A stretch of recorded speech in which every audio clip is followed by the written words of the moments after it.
competent. So I want to thank you guys all for tuning in for this second panel that we're having here for Black History Month. I am joined here with some amazing people, and I'm super excited to have this great conversation with you guys. So I think before we jump into introductions and all those things, I want to just let you guys know about the conversation that we're going to be primarily having, and then have people introduce themselves. So if you've been paying attention to RCC's social media, you guys know that we spent this entire month really just highlighting the work that Black women have been doing in the sexual violence and feminist and womanist movements here in the US. So this panel will just be here to, again, highlight that work and really dive deep into the history of this movement and the history specifically between Black women and white women in this movement, and how complex that relationship has been, and talking about like how we can move forward and work together more efficiently and effectively. Again, if you have any questions, comments, thoughts, concerns, ideas, critiques, I guess, feel free to put them in the comments below. Otherwise, it would be great if we can have our panelists introduce themselves. If we can start with Dana, who looks lovely in this green, that would be great. Hello, everyone. My name is Dana Pelabon. I am the co-executive director of the Rape Crisis Center, and my pronouns are she, her, and hers. Nestic, would you like to go next? Sure. Hello, my name is Nestic Morris. I work at the Wisconsin Coalition Against Sexual Assault, and my pronouns are also she, hers. Feel free to popcorn to someone else. Annie, do you mind going? I was just gonna say that. All right, yeah, my name is Annie Bruns. I also work for the Rape Crisis Center. I am currently the college campus advocate and counselor, and I use she, her pronouns. Bree. My name is Bree Breinig, and my pronouns are she and they, and I'm the outreach and education specialist for the Rape Crisis Center, and I also work with the Game Changers Youth Advisory Board. And Lily. My name is Lily Nimmer. My pronouns are she, her, Aya, and I'm a program leader with Dane County Human Services with extra training in human trafficking intervention and prevention. Did we get everybody? Yay. Well, thank you guys for joining us. You guys do really great work, which is why I wanted to have you here on this panel and have this conversation. I really admire all the work you guys individually do. So I'm super excited that we can do this with each other. So I guess like the first question to kind of get us into the conversation that we can be having is, when you think about like why you got into this work specifically around sexual violence and advocacy and activism, how much history did you guys know about the people who kind of pioneered this movement and movements like this? Like, were you familiar with the Black women who've been doing this work? Were you familiar with other people who've been doing this work before you? And let me know if you want me to clarify that question even further as well. And is there anybody who's jumping at the chance to answer that first, so I don't have to call on someone? I'll go first. That way I don't have to go first next time. So I will say I came into this work because my family is a family of activists. You know, so we I've spent my life being political, being active, being involved in the community. I actually was not aware of white women's work, to be honest, because again, I was surrounded by Blackness and by Black women who were actually doing the things. And then I found out about feminism. I know that sounds insane, but I did through reading things by Gloria Steinem, and Naomi Wolf was one of the first ones. And then I started to find out that history of the things that they did.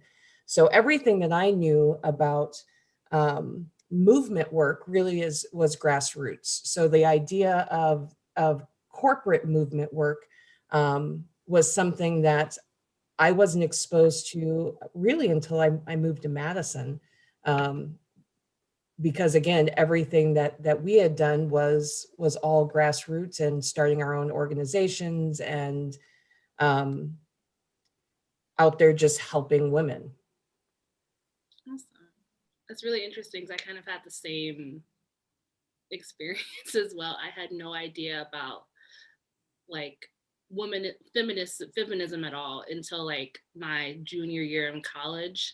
And there was like white women talking about feminism. Like, what the hell is that? I don't know what any of that is. So that's really interesting. Anybody else want to jump in and answer that question? I can go.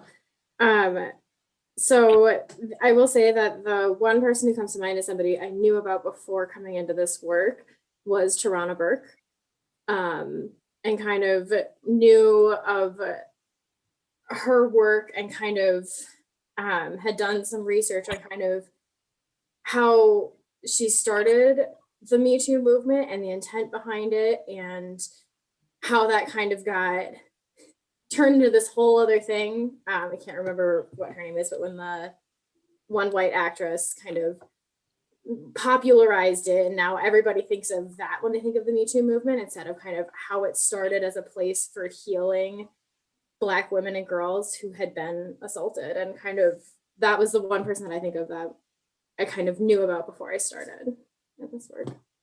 Awesome. Thank you. Any other thoughts? I can go. The way I kind of came into this work was through work in gender and women's studies, but also through sexual health. And that's sort of like my tie-in. And so on the one hand, like a lot of academics, but also through sexual health and sexual education was when I really was opened up to kind of the less academic stuff. I know Instagram now, Facebook before that, but just that was a really, really interesting way for me to start following people who didn't look like me, and to start listening and learning from people who weren't white women, who weren't white folks in academia.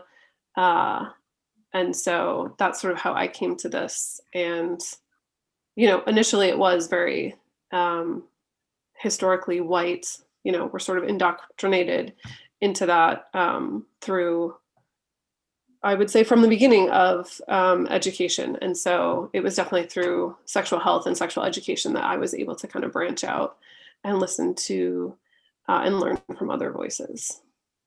Awesome. Thank you. Nestic, were you going to say something? It looked like you were going to. Oh, yeah, I was just going to say that, like you and Dana, like it was just a regular Tuesday morning, right, for us, for when we're doing the work. And it's like, oh, feminism, there's a name for it? Like, this is Thursday afternoon for us. And so I grew up in Madison, but I grew up on the south side of Madison, and we were just unapologetically Black, like listening to James Brown, making Kente Cloths Black. Like, this is what we were doing. And so to come into this work it wasn't work. It was just a regular part of my life. Your beingness. Yes, absolutely. Bree, were you going to say something?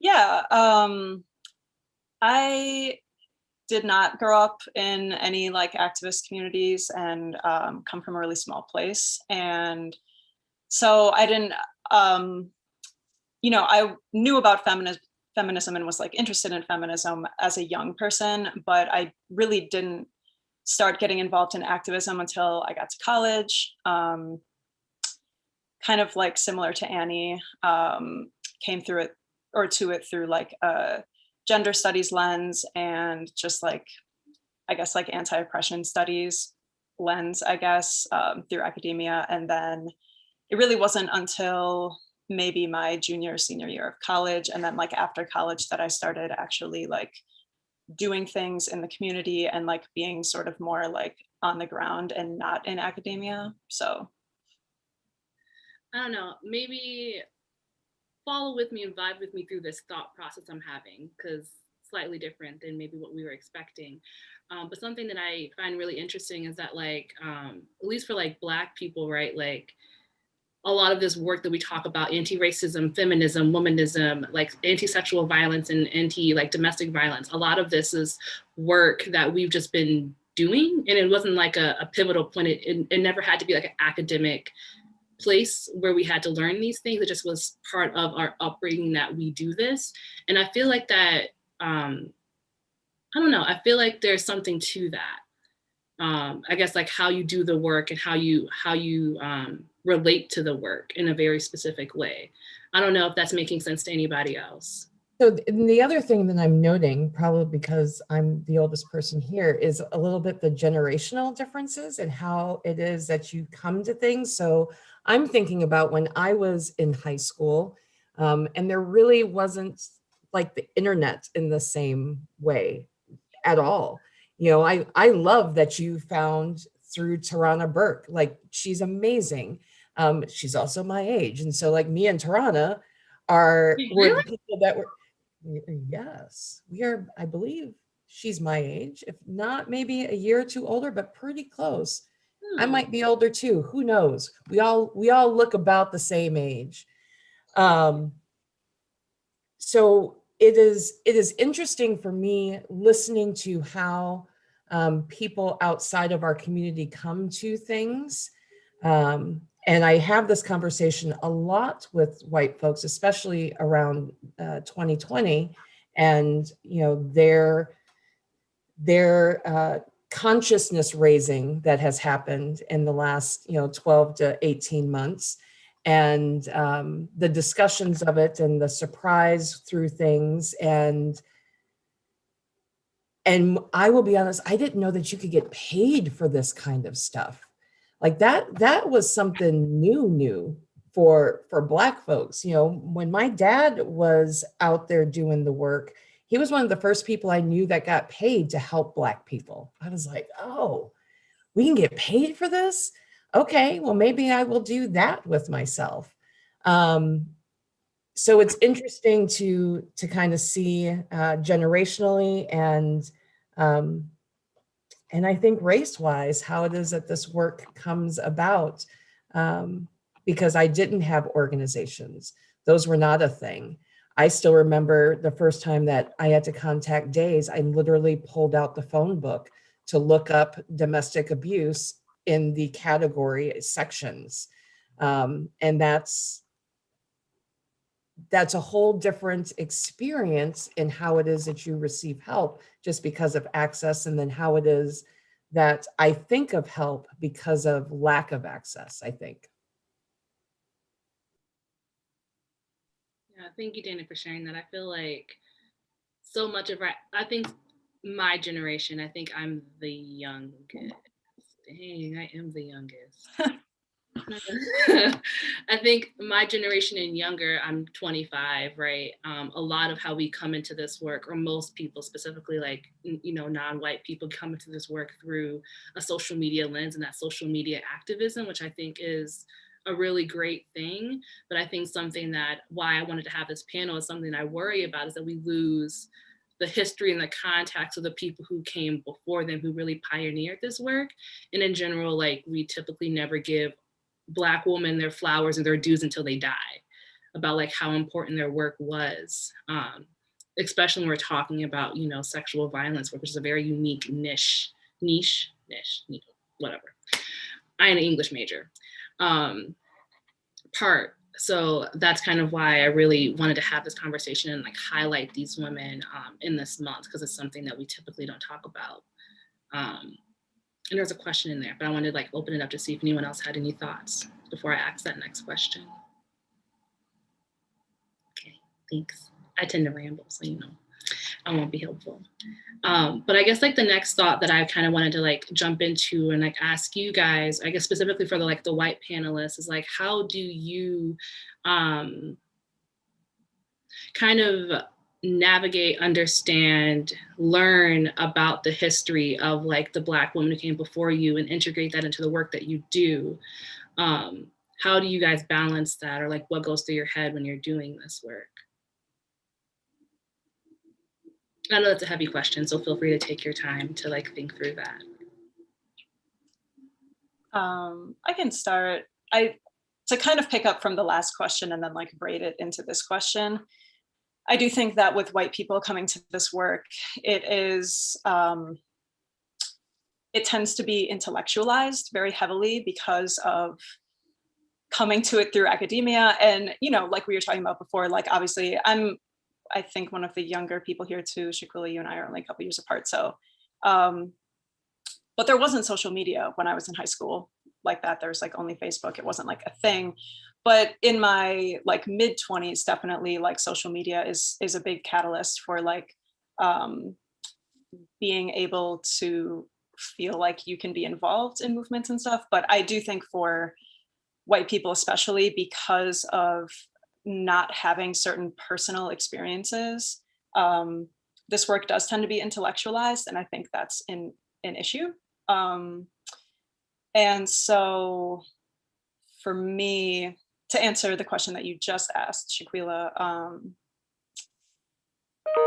how do I mitigate that? I do a lot of like, just a lot of like reading and watching things and educating myself. I spent pretty much like all of college. I had some really influential professors for me and focused very heavily on like queer theory and Black activism, particularly like Black women's activism. And that's where that like really was incredibly influential to me, where I learned about people that, I mean, even in my gender studies classes, which I remember the first year that I took them back in like 2010, were very white. I had lots of white professors. There was not an emphasis on Black women's activism in the sexual violence movement in particular. It was not until I think my junior year where I literally took a class specifically on that. But interestingly, I don't remember even learning about like white like women or like queer people activists who were doing sexual violence activism. And so I only learned about it through Black women's activism. And because there weren't, I mean, like the only name that was ever really thrown around was like Gloria Steinem. And then beyond that, like poets and writers. But so yeah, anyway, I do a lot of just like reading and watching and listening.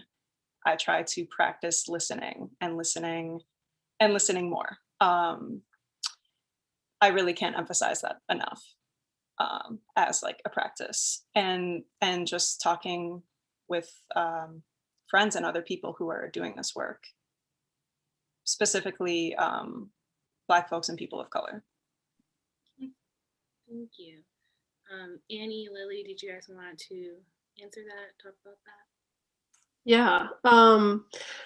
So I watched I think it was 2 weeks ago, the amazing panel that Shaquilla and Dana, Nestic, and Leleda were on. And right, same with Bree. I think a lot of what I try to do is listen and educate myself, like read, watch, listen, have conversations. And one of the things that Leleda brought up that has stuck with me is the ways in which white women specifically have been these gatekeepers, and were like the surveillance for, I mean, historically white men of Black women's bodies, and how that has, right, we can trace that through to social services, which tends to be, I'm hopeful that that's changing today, but the ways in which, no.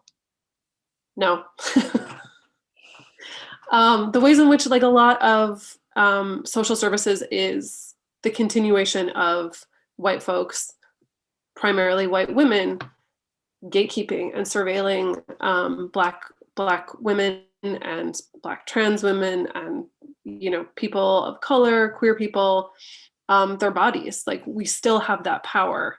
And that's the thing that I try to be really conscious of, especially in my advocacy and my counseling work. Right. And just like, yes, I have a degree. Yes, you know, there is inherent power structures in advocacy, in therapy. And how am I mitigating that? And how am I trying to lessen the violence that's inherent in that? And that's a practice, right? I don't pretend to assume that that's a thing that like, oh, now I'm here and I do this and I do it really well and I do it perfectly every time. So I think for me, it's a lot of learning, and it's trying really hard to be humble and recognizing first and foremost that when I'm defensive, that's a cue to me that there's something that I need to look at. And that is not easy. And that has been definitely within the last couple of years. Yeah, but just really being mindful of the ways in which white women specifically have been perpetrators of violence in this movement historically, but also into today. Thank you, Annie. That was really great. Yeah, for me, it's really similar to kind of what Bree and Annie have already said, just kind of pushing myself to kind of keep putting myself in situations where I'm uncomfortable, and I'm learning through that discomfort, and kind of like this panel, right? Like, not necessarily my comfort zone, but pushing myself to like learn through it and kind of listen to what everyone is saying and kind of forming that into how I do this work. And one of the books I just read was Push Out by Monique Morris, and kind of just contextualizing things differently for myself and how that ends up looking for what I do. And one of the things I do with a lot of the young people I work with is a lot of the young people that are referred to me to work with me are young teenage Black girls. And so kind of naming that, like, hey, I know I'm another white woman who's probably involved in your life. If you're already system involved, you probably already have a team of white women. And so like, my job isn't to be I am another white person in your life, but my job isn't here to report back to the court system. My job isn't here to feed into that. My job is here to support you and what that looks like. And if I'm not the best person for that, because I'm white and because I'm another white person, then that's okay. And we need to find you somebody who can be a support to you and can be a person that you feel comfortable talking about what's going on with. And so kind of naming that with a lot of the young people that I'm working with, that like, especially if they're court involved, there's already a lot of white women there, and kind of naming that with them. Thank you, Lily. I didn't know if Dana or Nestic had thoughts before I moved into something. One of my other questions. So I wanted to open it up. Okay, thank you. But yeah, thank you guys for sharing that. I think something that I noticed really quickly when I got into this work back when I was a young buck in college was just like how much Black women were not given the space to, one, be victims of sexual violence, and to be the saviors that we are in this movement for each other, right? So something that I grappled a lot with was just like, how do I talk about these things? How do I say I'm a feminist? Can I say I'm a feminist? Do I say I do this work? Like, I know something that was really shocking for like my family is like, they're like, what do you do? Is that a job? What does that mean? Why are you talking about rape? No one talk about that. We don't do that. Like, it was really, really difficult and really, really hard. And something I really grappled with is just like how, even though this work was primarily done by Black women for Black women, the main beneficiaries of this work and who've gotten the recognition for doing the work has been primarily white women. And it's like this just erasure of Black women that consistently happens over and over and over again. And something that like I purposely really want to fight against as much as possible in the work that I do is like making sure that we're not erasing the very people who we benefit from all the time, day in and day out.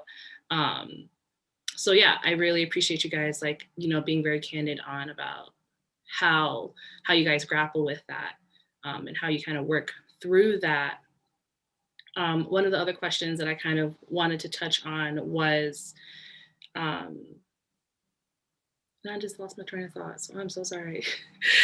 One of the other questions that I wanted to like ask you guys is something that Lily touched on too, which is like, and I think Annie as well, is like humbling yourself. And like, what does that actually mean, like tangibly?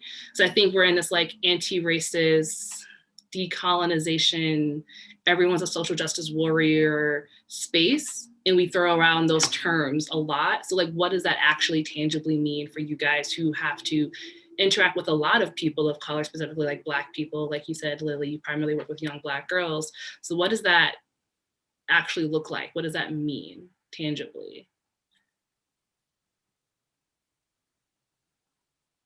And feel free, Dana, Nestic, if you have thoughts and ideas on like how that actually is done. So I for fear of not sounding humble first, I think that a good portion of humbling yourself is listening. I still listen. I utilize Twitter actually for a lot of my listening, because that's where I follow a lot of young Black women who are out there talking and doing the work in ways that I am not doing the work. And I learn a lot. I listen to a lot of trans Black women and trans Black men, and where it is that their perspective is coming from. And then I am working, because I am a work in progress, to decenter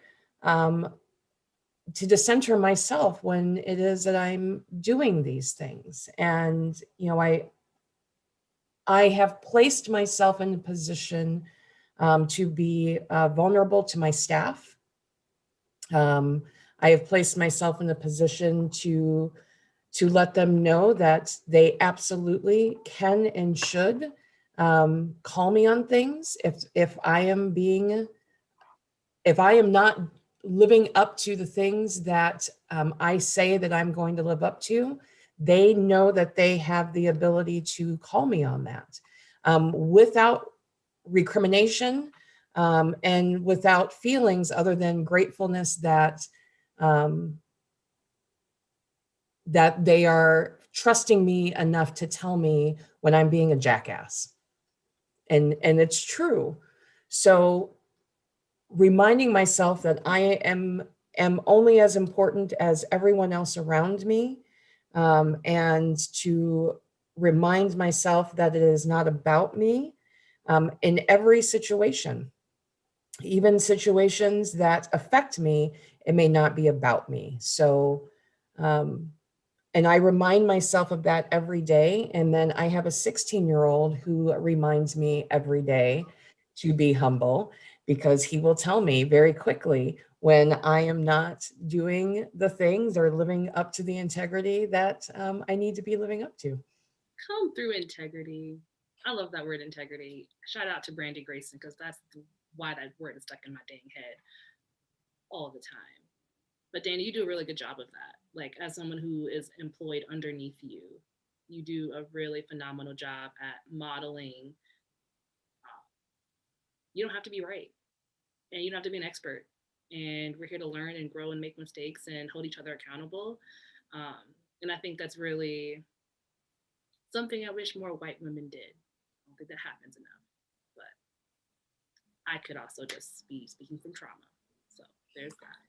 What's the question? Can you ask the question again? Yeah, so like I think Lily and Annie highlighted on this really important point of like, oh, like part of doing this work is like stepping down and listening and being humble and decentering yourself. And I think a lot of times we like talk about that, but I don't think people really know what that means and like why that's so important. And like what is the reason you're doing that? Like what is actually decentering yourself to make room for the people that are victims? So I kind of wanted to see if people had more thoughts on that and like what that actually tangibly looks like.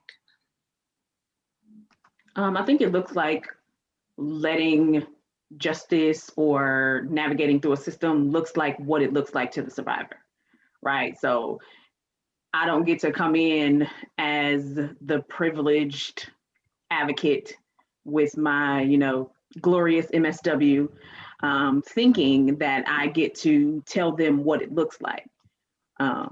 Justice, navigating through a system doesn't look like what it looks like from a system aspect.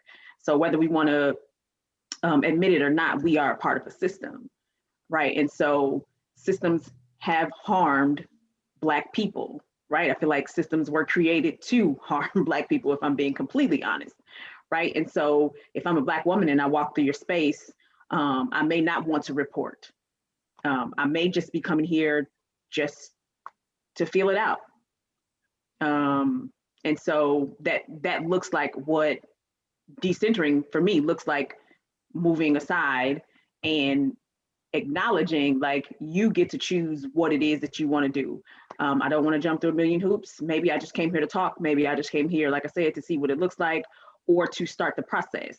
I don't want to fill out any papers. I don't want to, I don't want to report. I certainly don't want you to call the police, right? Like I'm really just here to see what it looks like. And so we aren't pushing them to do things what the system would tell them to do if they walk into a space. So what that's filling out the paperwork, if that's reporting, if that's, taking a SANE exam and like all of these system built things, it just looks like what it looks like to the survivors. Thank you, Nestor.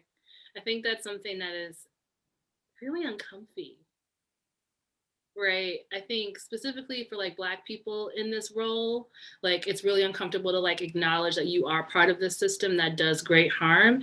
And then I think also for like white people, and maybe the white people here can talk about that, like how do you jump through that or navigate through that? You are part of the system that like really inherently like harms Black people or harms people of color, but you're also there to help them and then also not fall into this like white saviorism complex that is super common for specifically white women social workers. Sorry, Lily. No. Not a social worker. You were Annie. So like how do you guys navigate all of those things, and like how do you stay in check? What do you do? And like why is that important to do that? Because I think sometimes people don't realize like why that's important. So for me, I do work for Dane County, which means I am a mandated reporter. And so a lot of what that ends up looking like for me is kind of reminding the young people that I'm working with that I am a mandated reporter, to kind of put the power back in their hands, how far they want this to go, and kind of reminding them of what a mandated reporter is, what I have to report, and what that might look like. And kind of, I do that at the beginning of every time I meet a person for the first time, but then also sometimes that means like, we're getting close to something that I'd have to report. Is this something you want to be reported or not? And kind of giving that power back to let them decide for what's best for themselves. Especially with the age group that I work with, I feel like that's important. I do a lot of listening. I do a lot of saying, I don't know when I don't know, or like, this would be my best guess, but I don't know for sure. So like, let's find somebody who might know, because I've gotten really good at saying, I don't know. And then it also looks like apologizing when I recognize that something that I've done harms somebody, regardless of what my intent was. Like if I'm recognizing that something that I've done or something that I've said has harmed somebody, acknowledging that, apologizing for it, and then either finding a way to move forward with that young person or finding somebody who can be a support for them. That's not me anymore. Thank you. Yeah, I think one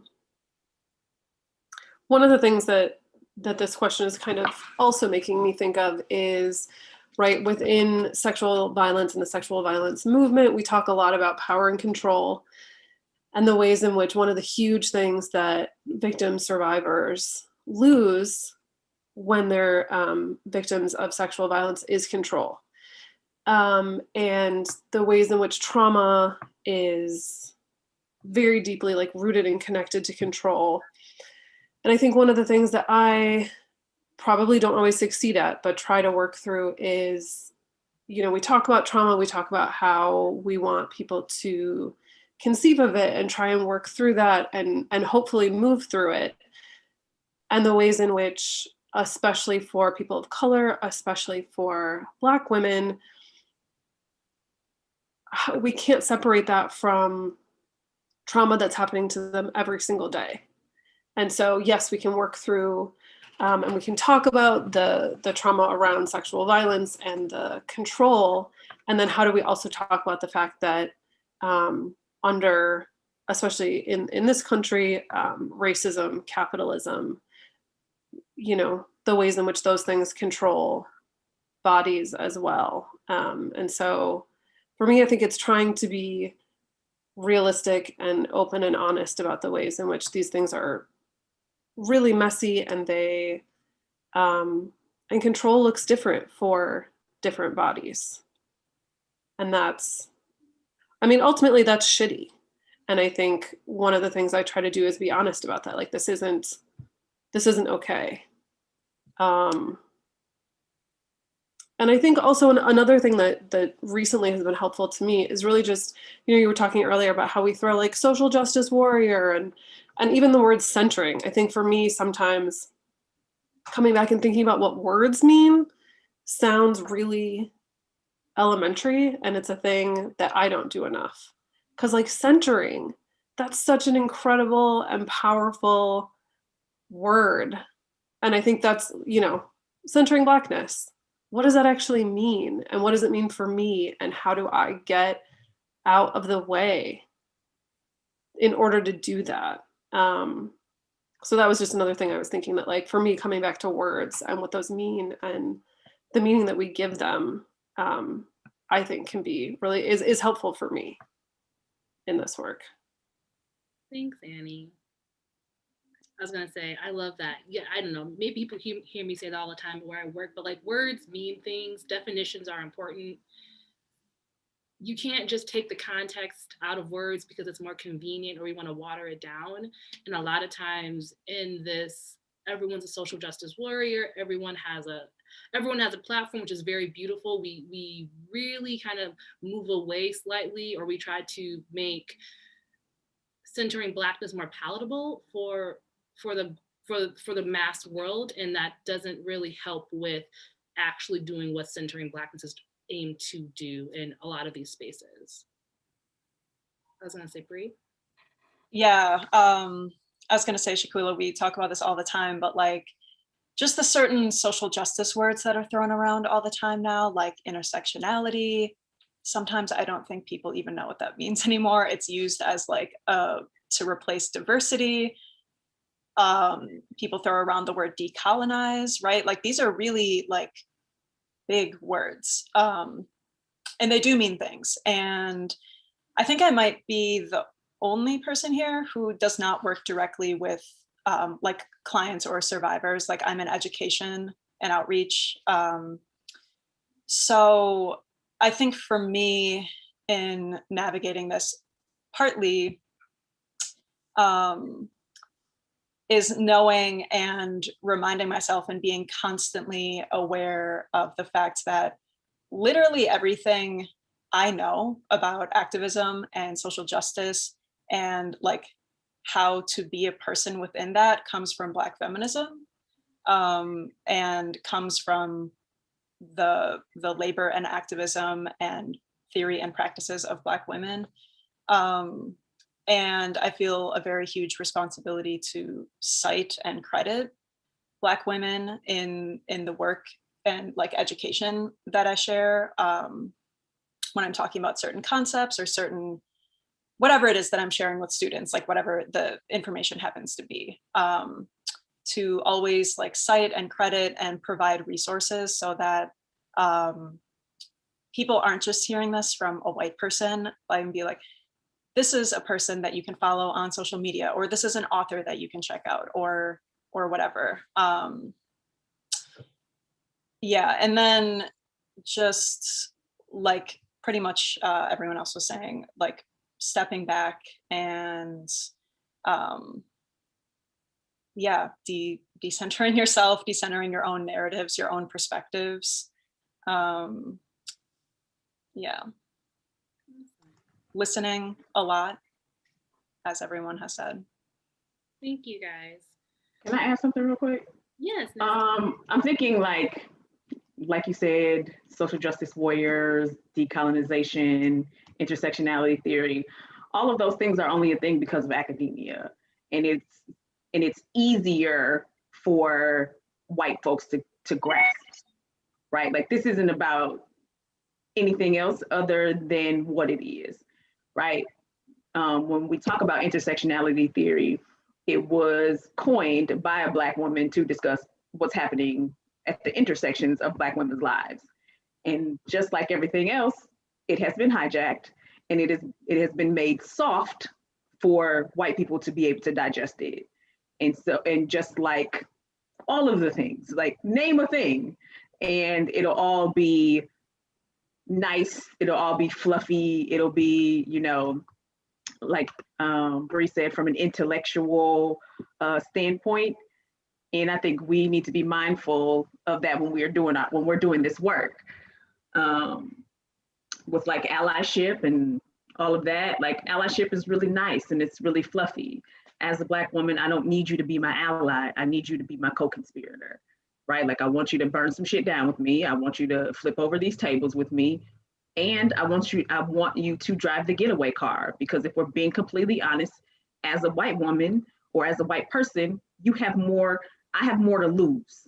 Like I literally can lose my life, right? So I said all that to say that we need to stop intellectualizing it, because this is Black people's real lives, and we need to be more mindful of like we've been talking about, the wording that we're using.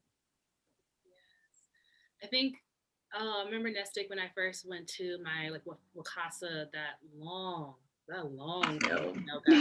Savis. Oh, Savis, Lord. But one of the best things and most uncomfortable experience I've ever had was listening to you talk about the very things you just said. And I was surrounded by white women who were clenching their pearls, were so uncomfortable. And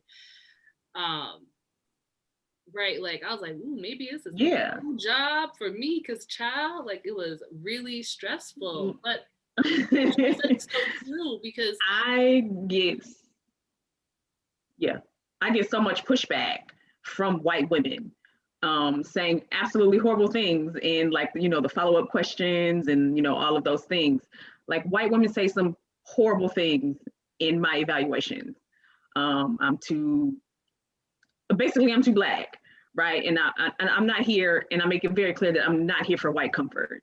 It's not something that I've been taught, and it's something that I had to unlearn, right? So I have been taught this thing, and it is something that I had to unteach myself, right? Like I'm just not here for white comfort. But the things that white women who are supposed to be my colleagues in this field say in my evaluation forms, and those are just some of the things that our evaluation coordinator is showing me, right? Like there's no doubt in my mind that there are some more horrible things that white women are saying, and as my coworker just isn't putting, in the evaluation forms, right? And so when we get to a point when we are getting past the level of trying to make people comfortable, particularly white women in our field, we're moving places when we get to that point. Dana, were you going to say something? I felt like my spirit said you were, but I could also be making that up. What you were feeling was my spirit agreeing with Nestic and feeling for Nestic, because I have watched those spaces. Like I said, this field is a newer field for me in the last year and a half. I was in homeless services for 8 years. And when I walked into this field, the amount of anti-Blackness that I felt in spaces was overwhelming. It was overwhelming. So, Nestic, you do the work. and you do it incredibly well. And I am sorry that the response you get is that, because that's unacceptable. And the women that hear this broadcast need to hear that those responses are unacceptable, because everyone talks about this concept. And what I love about whiteness in Wisconsin, because this is really the only place I have come into whiteness with on this level, is they love conceptual ideas. So they talk about the last girl, right? And this is something that all of the sexual assault providers talk about, is this last girl. And I'm always like, who the fuck you think is that last girl? Like, Absolutely. who you think that is? Mm-hmm. Because what you're thinking that is that looks like you, and they don't look like you. And so the bristling against listening to people that have disparate experiences, and the devaluing of history when it is brought to you,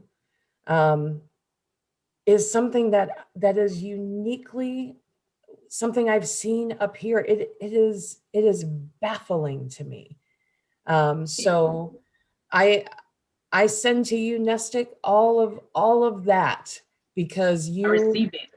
you do that work, and people need to step off and step back and recognize the harm that they are doing by invalidating experiences and utilizing our language to essentially commit violence back to us.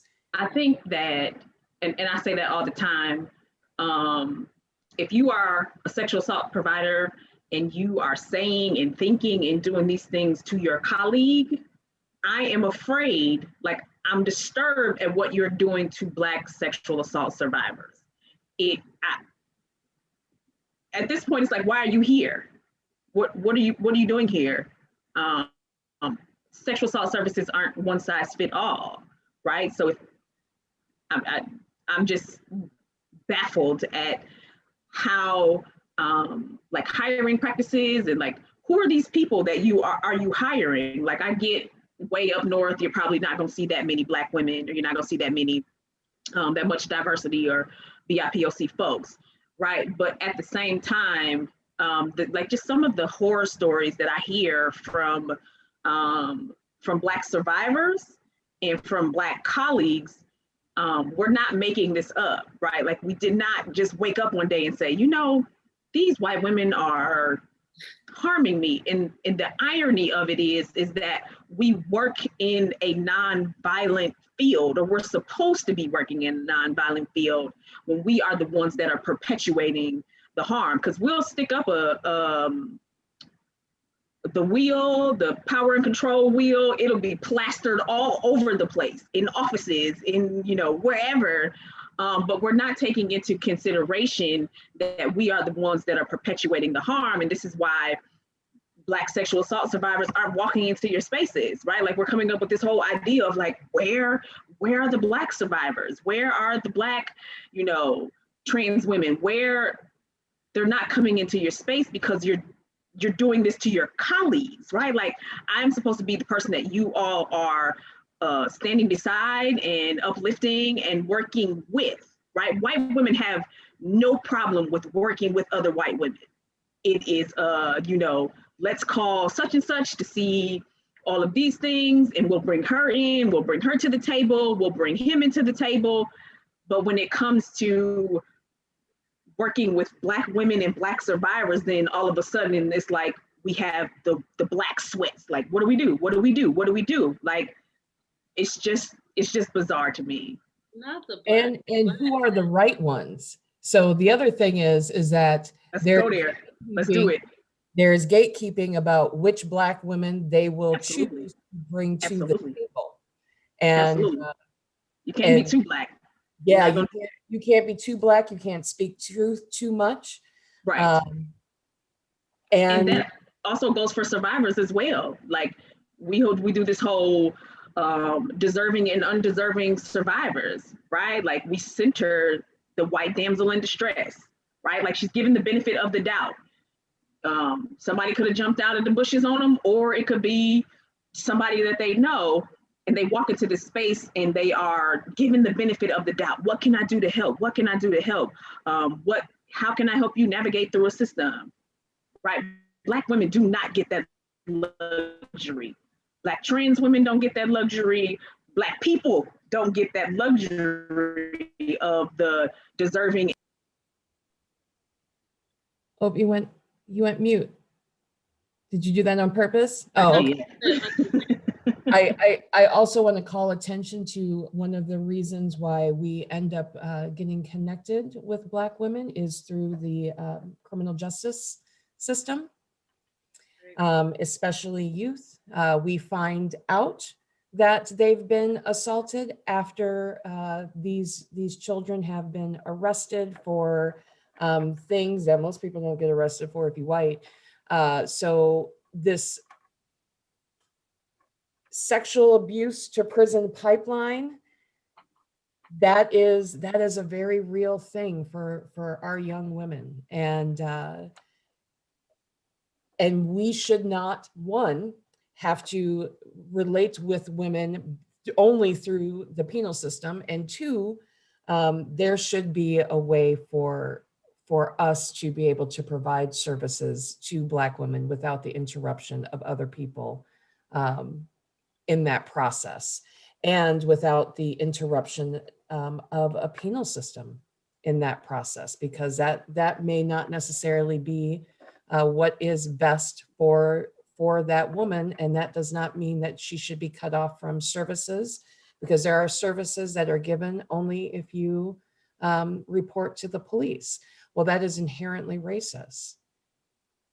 It's inherently racist, because that requires then for a victim to then be re-victimized by an oppressive system. Even if they are not on the receiving end, they are still having to engage with this oppressive system.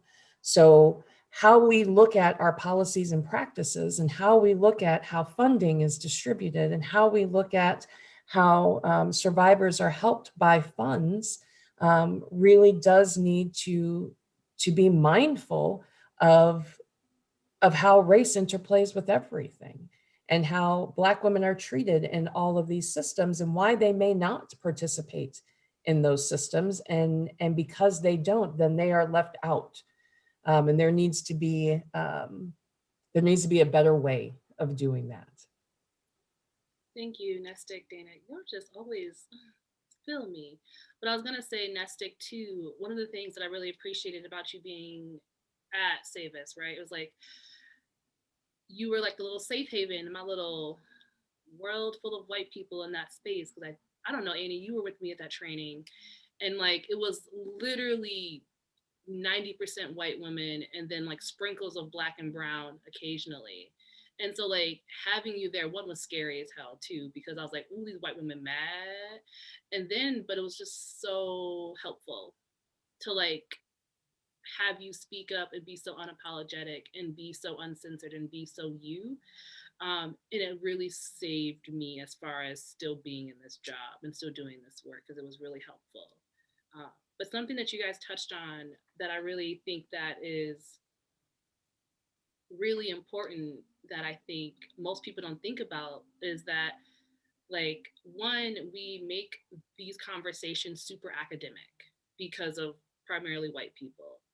But then within doing that, like we are then not making it accessible for the people that it's being harmed, right? When we talk about sexual violence, we talk about all these fancy words that we learn in college, right? And I'm one of those people who learned those fancy words in college, right? I'm not excluding myself, but when we are doing that, I don't want to say it's purposeful, but it feels very purposeful that we're literally keeping out the main people that are being harmed from these conversations. Because one, you're removing the emotion from it, like the actual experiences from these Black people, these Indigenous people who are every day being harmed by these systems, right?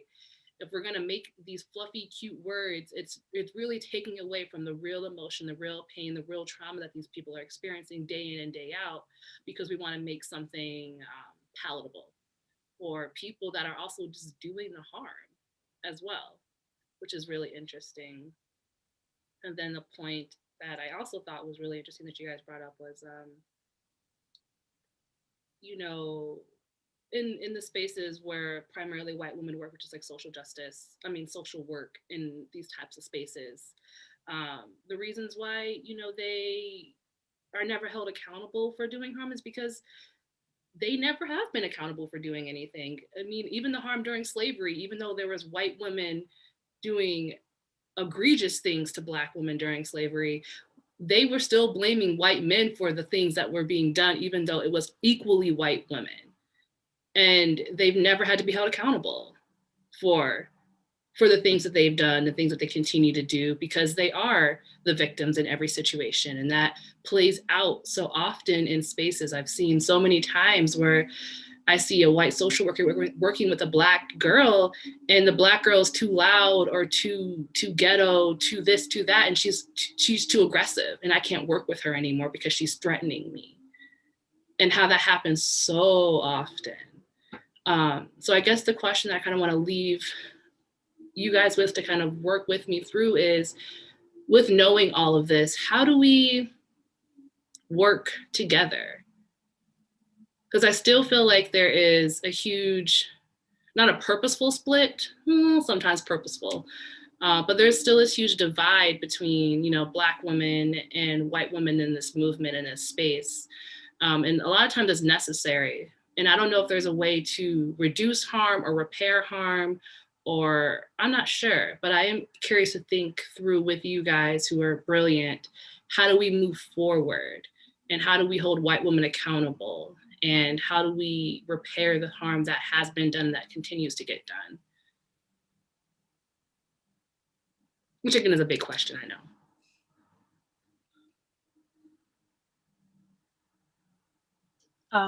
I can go. First of all, I certainly don't have any answers by any means to this, but just thinking, I think, people obviously love to talk about masculinity a lot. Toxic masculinity is the word, right? Another one of those terms. But people often are not thinking about toxic femininity, particularly specifically toxic white femininity is what I mean. And the way that that's weaponized in spaces. Like you brought up, Shaquila, in terms of like white women consistently being invested in this experience and view of themselves as victimized in every situation, and as always needing to see whiteness reflected back to them and us, right? Like that's part of the function of whiteness. And so I lost my train of thought for a second, but one of the other things is, I know you're talking about like, how can we move forward in terms of this movement, in terms of like Black women and white women and people just like working together. But one of the things, like, I think Nestic, you brought this up last time, and Leleda, I believe, was like, you were talking about how every time you try to do something like, oh, this is like a Black only space or a Black women's space or whatever, it's like, well, but what about white women? Or like, but what about us? Or we feel left out or blah, blah.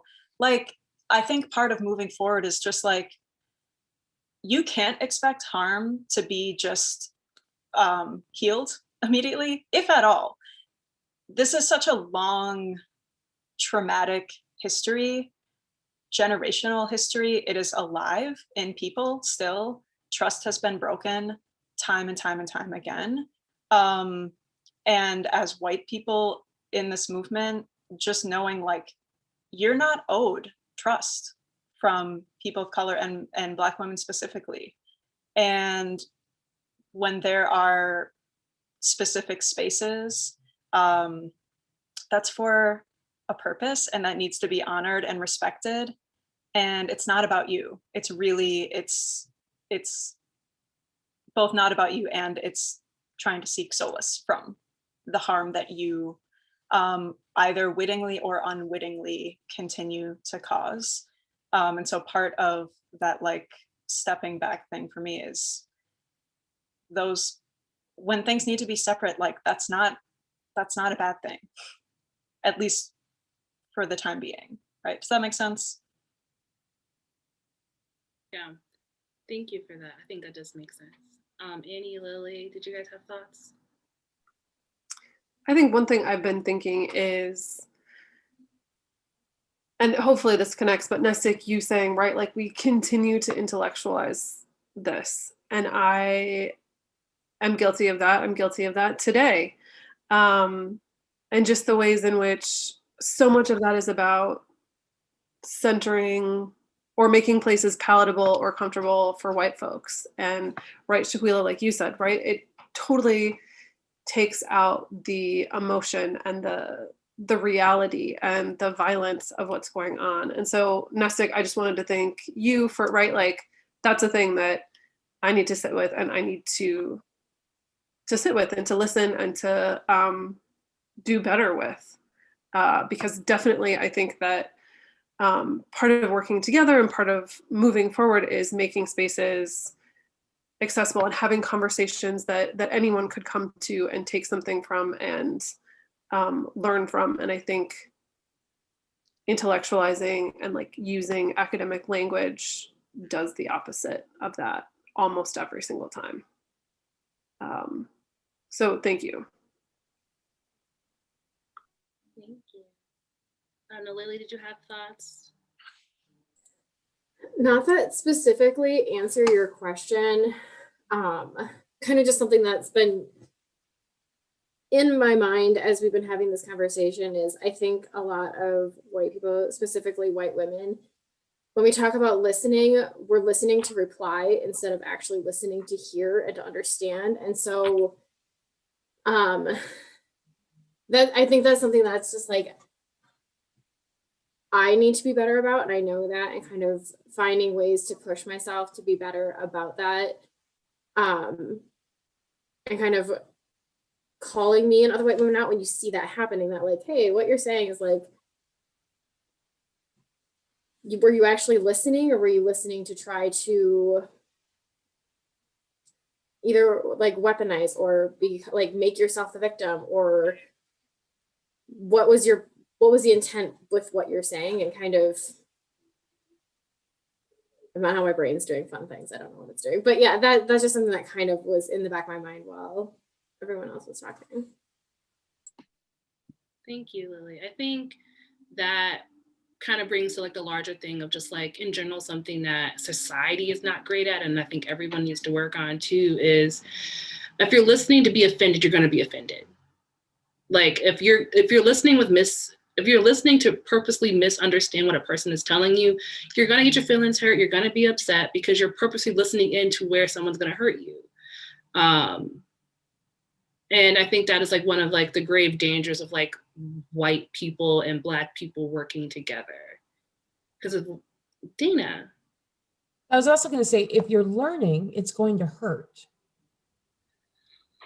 And I think that people forget that you know, remember when you were learning chemistry or geometry and you would sit in your room and you would be like, oh my God, my head hurts. This is ridiculous, right? This is the same type of learning.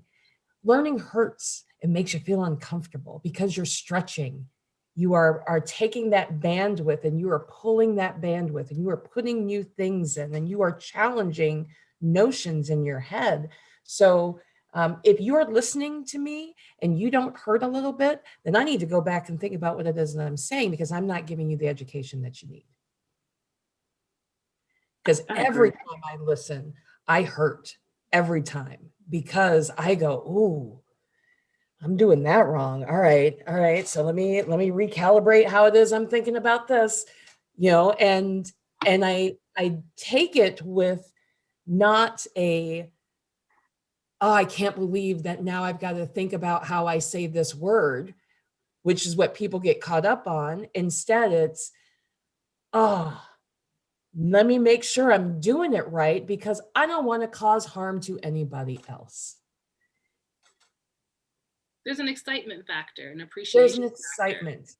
And it's about how you approach this learning, because you're right. If you approach this learning with, I can't believe I've got to do this, well, then you're right. You're not going to learn anything, and nothing that I say is going to make any difference whatsoever because you've already walked in with your mindset.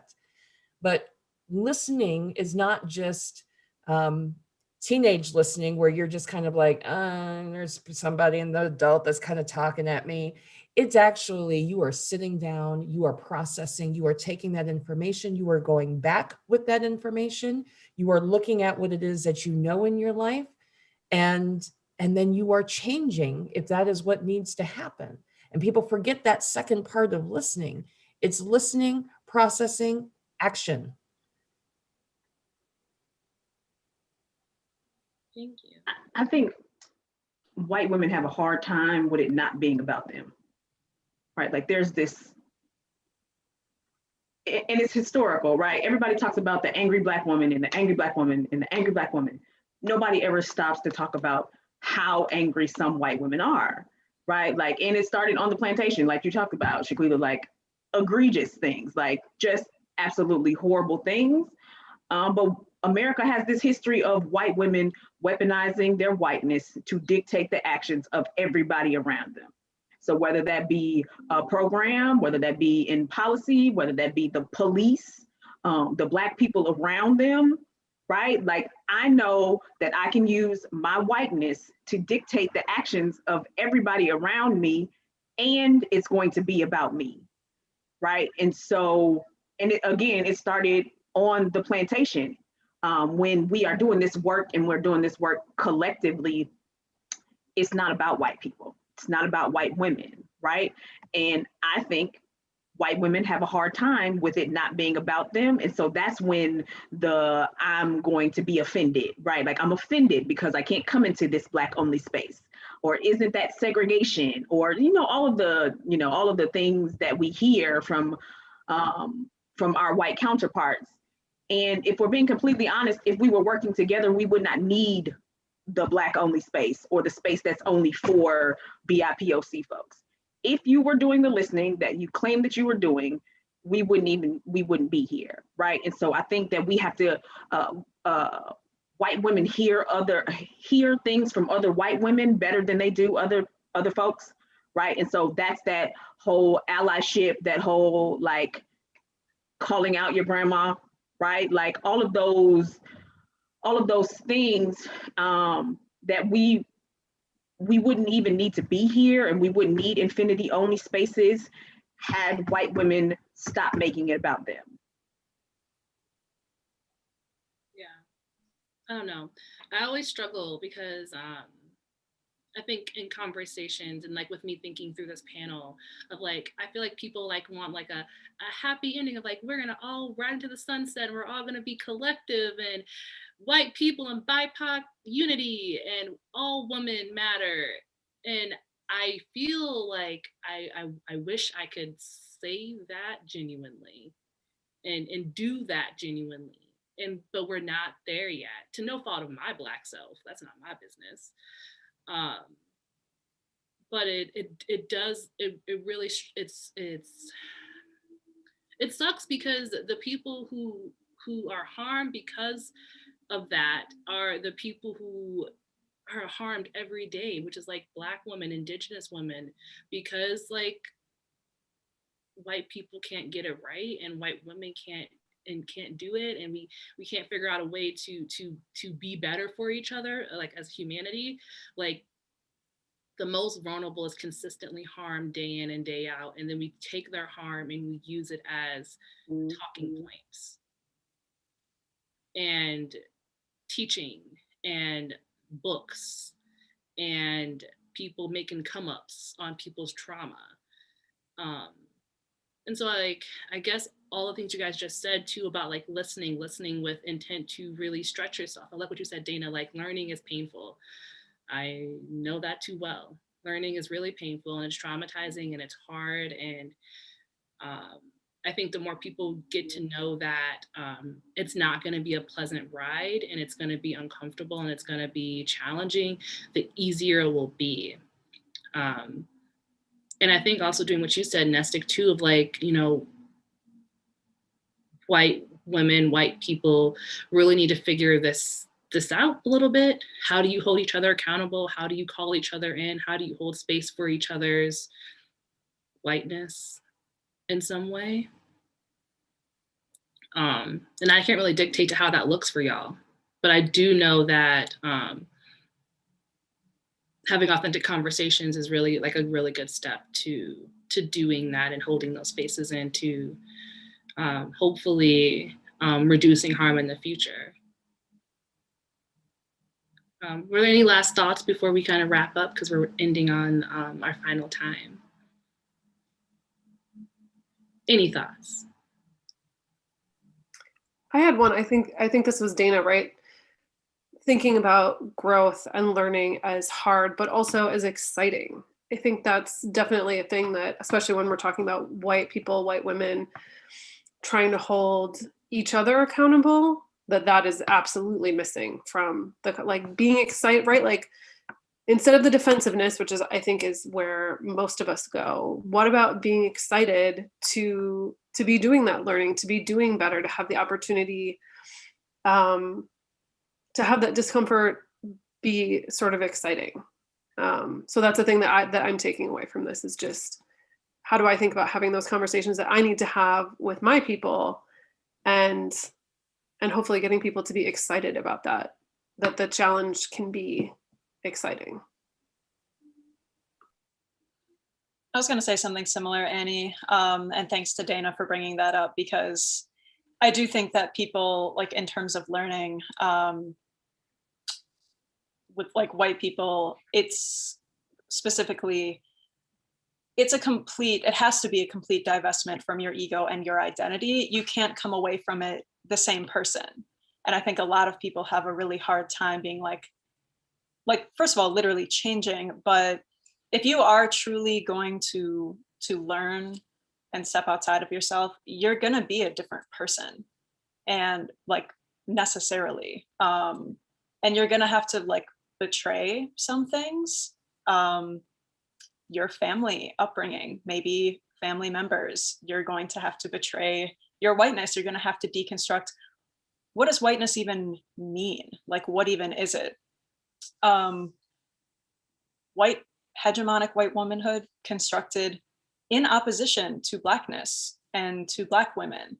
What does that mean for your whole identity and gender to be constructed in opposition to someone else? And how pathological that can really be. And gender as like reproducing racial categories, right? Like, these are a lot of really big questions that if you truly want to make a change, it's going to be hard, and you're going to be different, and you're going to have to be. And sort of like, and like, white women really don't like to be uncomfortable. And just learning to sit in that discomfort, not have things be about you all the time, right? Like Nestic said. I think that's, a lot of this is like really, really intense, deeply like personal, like self work, that people have to do. So, and yeah, like Annie said, not taking that as, even though it's hard, not taking it as like, oh my God, like this, it's an honor to do that work, right? Like, it's exciting, or it can be. You don't have to be defensive about it. It's something that you can really, oh, sorry, I was just reading a comment from the group chat. But anyway, yeah, it doesn't have to be. And there's not an, I think another thing too is like, just knowing at the beginning that there's not an end point. Like, it's not going to end, right? Like, it's a constant fluid process. There is no like goal necessarily. It's just something that you are going to be doing for the rest of your life. I would like to piggyback off that, because that is something that I didn't know. I just thought that eventually we would all figure it out, right? Like, we would get there. That's what I thought being an adult was, is that eventually we would get there. And we're not. we never will. We're always going to be learning. Always, always, always. I would also encourage people who are in the systems, to take a moment and think through every aspect of things, because again, we all miss stuff. And if you are seeing something that is missed, and you are seeing something where you're like, you know, I'm looking at this disparity, or I'm looking at this gap in service, bring it up, start talking about it. Start talking about it, because we can't continue to just let things slide. And there are a lot of things systemically that need to change. One of the things that I really appreciate about having a WCASA is they get to lobby for things that we cannot necessarily as a not-for-profit. And WCASA, I think, is a great resource for change, and a great advocacy arena, because they get the word out. And so if you see that there's things that need to be changed, contact your SASP, contact RCC. You see something that we need to do, like I know some stuff we need to get on.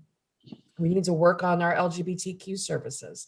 We need to work on focusing on trans women. We're starting that, but we need to be better. We need to be better with our services with Indigenous women. We're starting that, but we need to be better. We need to continue to listen. We need to continue to reach out and know that everybody needs to do that. This is not just the work of a few people. It is a work of all of us. Thank you, Dana, for that. I think that's really helpful. I think sometimes people look at like Black people as these beacons of like light that's gonna like fix all of the world's problems. And it's like, yeah, we're great. Like Dana and Nestic, y'all are amazing. But to like put all of that responsibility on you guys to be like the beacon of who's gonna fix these issues, who's gonna gather the whites, who's gonna get things together, like it's unfair and just unrealistic, because this didn't start with y'all, it's not going to end with you guys. And I think all of us taking on responsibility in these spaces, like take your job seriously. Like my job is my job, I take it very seriously, and I do the best that I can. And like I think the more we really start doing that, like what is your job, what is your role in this space, what are you supposed to be doing, what are you called to do, right? Like we'll start chipping away at these things that we really want to change. I wanted to leave room for Nestic or Lily to say anything before we wrap up. Okay. Wow. I want to thank you guys. They're like, we're good. I want to thank you guys for tuning in. I really appreciate you guys tuning in and watching. If you have not looked at all of the phenomenal posts that Bree has helped me with and has done for Black History Month, please check that out, because the Black women that are highlighted in that are some amazing people. And stay tuned for all the other work that RCC will be doing for the rest of the year and until we are actually existing, because we've been doing great stuff since then. So thank you guys.